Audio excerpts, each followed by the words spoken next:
All right, welcome to the CoVis Codex. I'm Skidvis, and this is the podcast where we ask people some questions, make them feel weird, and get to know them better. So the first question is, who are you and what do you do? My name is Cara Heacock. By day, I'm a web developer, and in my spare time, I have a whole lot of projects going on. Probably the main ones, Water Bear Games, which is a board game company that I run with my cousin, and I also run Side Projects Club, which is a club for working on your side projects. Cool. And your cousin is Marcus Yep, Ross? my cousin is Marcus Ross, who is also a programmer, but we do slightly different things. And you guys already have a game on the market, right? We do. The game that we have out right now is called Discount Salmon. It's a pretty casual party type family sort of game where you're a fishmonger fishing out of the world's most infested lake Miasma, and all of the fish that come out of this lake have something horribly wrong with them, like they're stinky or poisonous. Some of them aren't even fish, like they're tires. So your job is to fix these fish as quickly as possible. So one card will be revealed, and you'll have cards in your hand that can fix these fish, like perfume fixes stinky fish and stuff like that. And you try to just slap the cure on those fish as fast as you can. So depending on your friends, it can get a little bit violent / crazy. But yeah, it's a good, quick party type game. Cool. Where can someone get that? Let's see. The one that I can think of off the top of my head is you can go to Spielbound. They're selling copies of it. We also sell copies directly ourselves at discountsalmon.com, and it's also on Amazon. So Cool. Yay. All right. So where did you grow up? I grew up here in southeast Omaha, so far east that it was like a 5-minute drive from Council Bluffs. So. Wow. All right. Who has been the most influential person in your life? Oh, wow.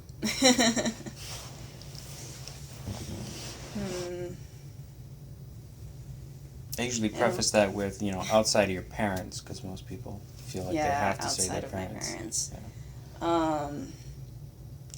Shoot. I feel like I'm going to probably embarrass them, but some of I would say the most influential people in my life would probably be my cousins, Marcus and Jason. Growing up, I was really, really close to my cousin Jason, so he's he's basically a protective big brother practically, because I didn't have any siblings, so I basically adopted my cousins as my siblings. And surprisingly, Marcus and I were not very close until I was a teenager and started to become a little bit more emotionally mature. Before then, we didn't bond very much, but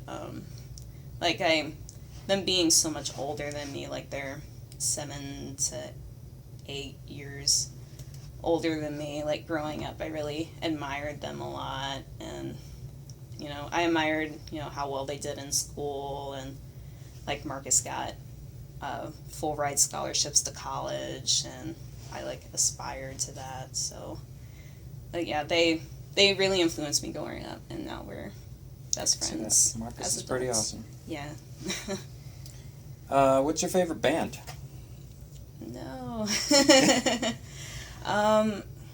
Shoot, it changes all the time. I guess a few of my favorite bands, I really like Lacuna Coil. They're a melodic metal band, so it's metal but with nice singing, not screaming.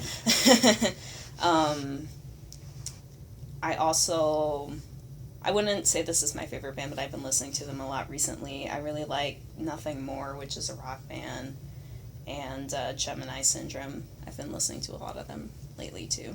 Cool. What is the scariest thing you've ever done? You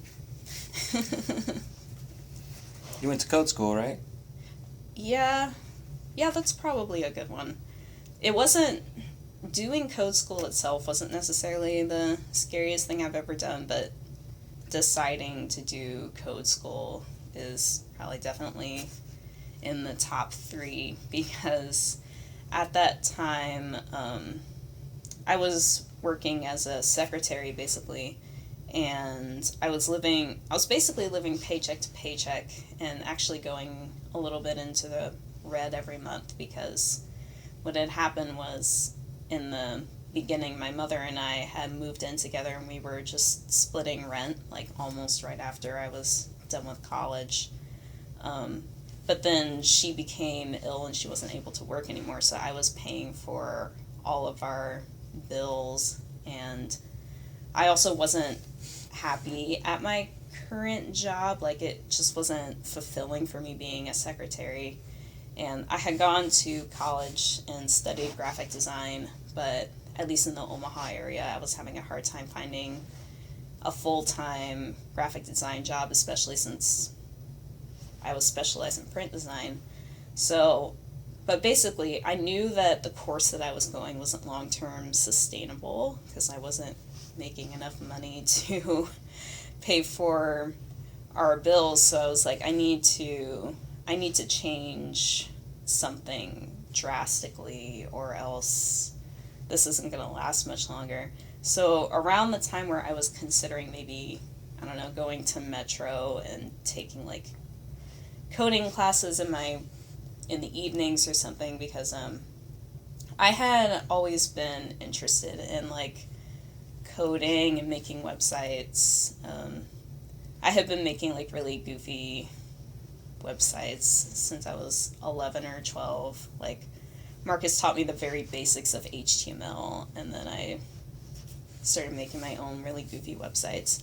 So it was something that I always enjoyed and was good at, but when it came around to college, I decided to pursue art, but then that wasn't working out. So I was thinking about going back to it, because I knew that that was a more financially stable field, when I heard about Omaha Code School, and I was like, well, this is perfect, because I don't really want to long-term go back to school. Like, I did it for 4 years.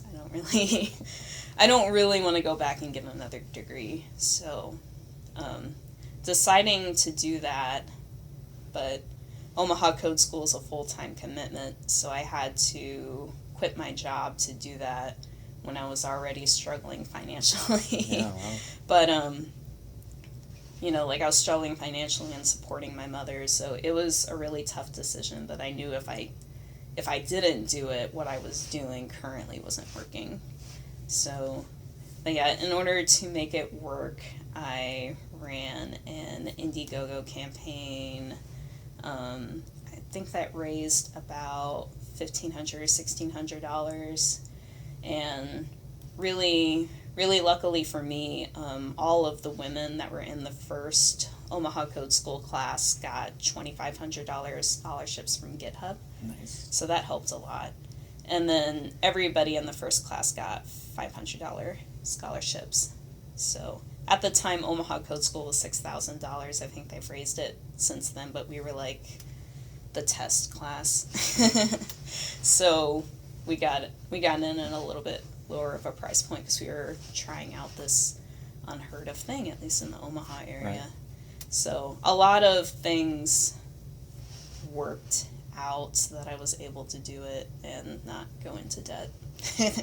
Cool. Yeah. And you got a job as a developer, I and did. and everything worked out, right? It did, yeah. Awesome. Yay. What is one surprising thing about you? You're a great artist, right? Yeah. Would that be surprising?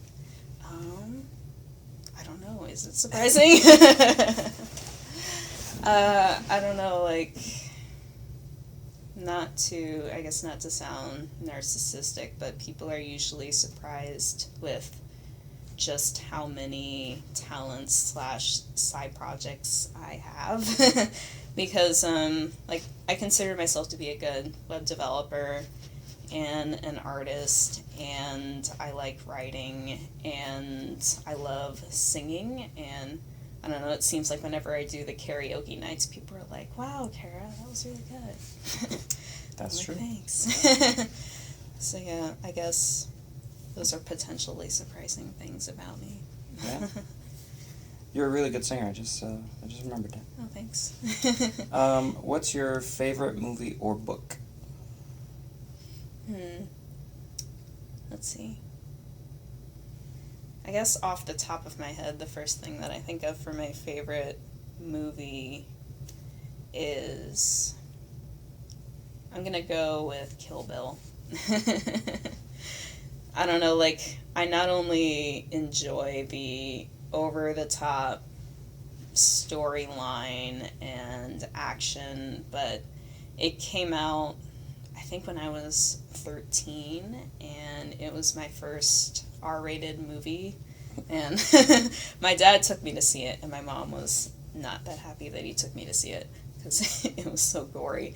So, I not only, like, I just like the story a lot, and it has a nostalgia value for me, too. So. It's a good movie. Live action anime. But.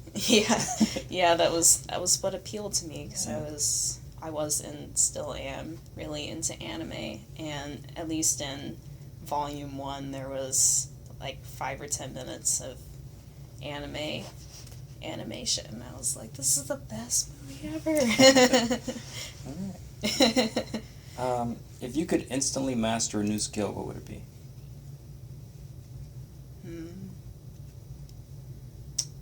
If I could instantly master a new skill... You already do a lot of things. Yeah. I mean, the writing and the art. I think I'd like to suddenly become a master guitar player, because I like to play acoustic guitar a little bit in my free time. Like, I know a handful of chords, but that's about it. Like, I've taught myself well enough that I can play for fun for me, but it would be really cool to, be able to play electric guitar. I've never played one. I just have an acoustic guitar that I poke around on. How do you learn how to get better at that? Do you use like YouTube videos, or do you play those video games where you have to sync up with your phone or whatever? Yeah, in the beginning, I just found a couple songs that I liked that had really easy chords, and just practiced those 2 or 3 songs like over and over again until I got fast enough at switching my fingers between the chords, because that was the most difficult part, is being able to switch quickly enough to make a continuous song. So yeah, it was just repetition, starting with the easier chords and working up. Can you read music? I can. Usually for the guitar playing that I play, at least in my amateur free time, it's just chords. So memorizing what a C chord is and a G chord and whatever. But I can read music because all through my childhood, through early college, I was in like choirs of some sort. So, learned how to read music in the context of that. And that's why you're such a good singer. Yep. I've had a tiny bit of experience, not like professional experience, but grew up singing in choirs. So. Cool. Well, the next song is already been answered, is Do You Karaoke?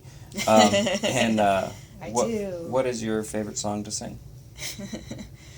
I try to switch it up a lot, but I think one of my favorite songs is I forgot the name of it. It must not be my favorite. Well, I know that I don't think I've sung it here yet, but at least as a teenager and young adult at karaoke nights, at least with my family, I would always sing I Will Survive by Gloria Gaynor. So that was pretty fun. It became like my song that my family associates with me singing.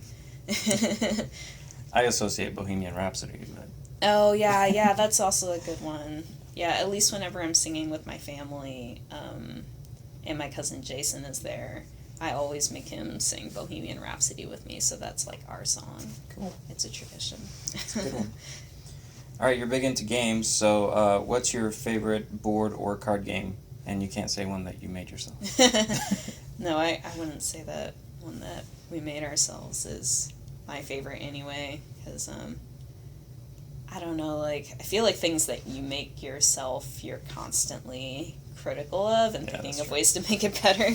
So, my favorite board game is Betrayal at House on the Hill. It's a storytelling game where it starts out as cooperative, where everybody has their players that they're moving around this house. And one of the cool things about this game is the more you explore the house, the more pieces you add onto the house, so it's a different house every game you play. It just, spirals out of control all over what table you're playing on. And eventually, as you're exploring the house, somebody will trigger the haunt, and then the storytelling aspect of the game comes in play, because there's like 40 or 50 different scenarios. So it's kind of Clue style, like whatever room you were in, whatever item you found, whoever found it will determine who becomes the bad guy. So somebody on your team will turn traitor, and then everybody has to gang up against them, so it comes one versus many.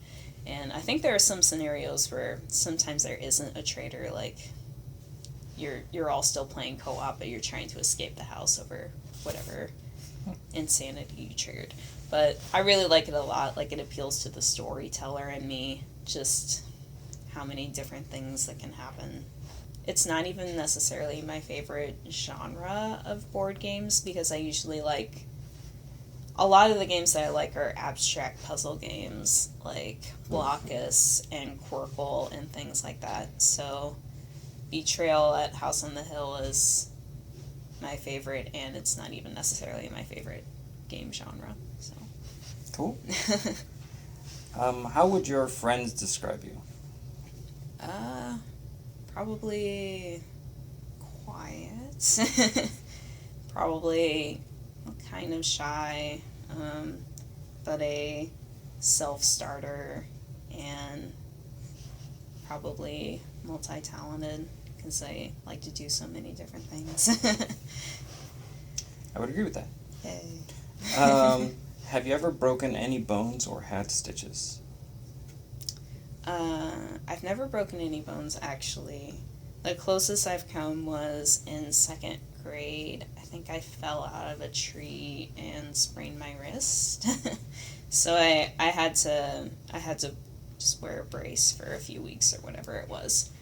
I have had stitches as a kid. Like, I had a cyst that was growing in my leg, and I had to have an operation to have it removed. So there's a small scar on my leg where I had like 2 or 3 stitches. So, wow. But yeah, I don't know, like, I'm not very outdoorsy, so I don't get into many major physical accidents. There's nothing wrong with that. You're an indoor cat. Yes. All right, the last question is, do you have anything to pitch? Yes. So, the thing that I'm currently the most involved in, because I have so many side projects, is I started a club called Side Projects Club, where basically it sprang from the idea of, like, people usually have a hard time focusing on their side projects, even if they're passionate about them. And it's usually just comes down to, like, procrastinating on it, getting distracted by other things, lack of accountability. So I started a group. So basically you have a little bit of accountability in place. Like, people expect you to be there, and like it's an allotted amount of time every 2 weeks, so that, you know, this is, if you don't work on it in any of the time between, this is the couple of hours that you will focus and work on your side projects. So it's open to whatever your side project is, as long as it's portable and quiet. So don't come play guitar or something. But yeah, there's people making websites, there's people making art. One person is sewing. One person a couple weeks ago was doing video editing. So I like to call it like hobby agnostic. Like whatever you want to work on, you should come work on it and get it done. And you're writing a book.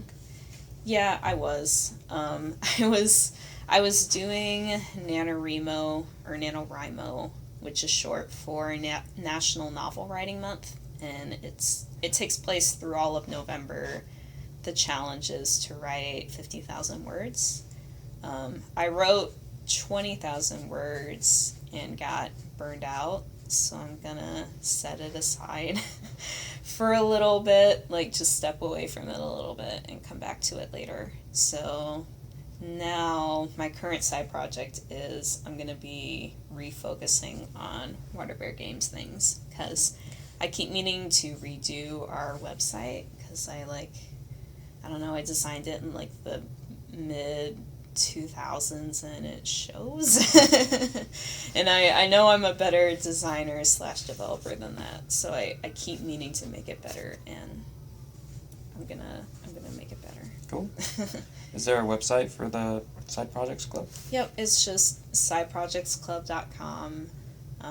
We're on Twitter at sideprojectsne, because Side Projects Club was too long. And there's a Facebook group and a meetup too, so it's all over the place. All right, cool. Make sure you check that out. Yeah. Well, thanks, Cara, for being on the show. Yay. And thanks, everyone, for watching. Bye, guys. Bye. Thanks for watching the CoVis Codex. I'm Skidvis, and I hope you enjoy watching this show as much as I enjoy making it. If you'd like to see more episodes like this, please subscribe to the YouTube channel and help spread the word by liking and sharing on Twitter and Facebook. Also, I'm always looking for new questions and guest ideas, so please feel free to post your suggestions in the comments section. Thanks again. Peace out.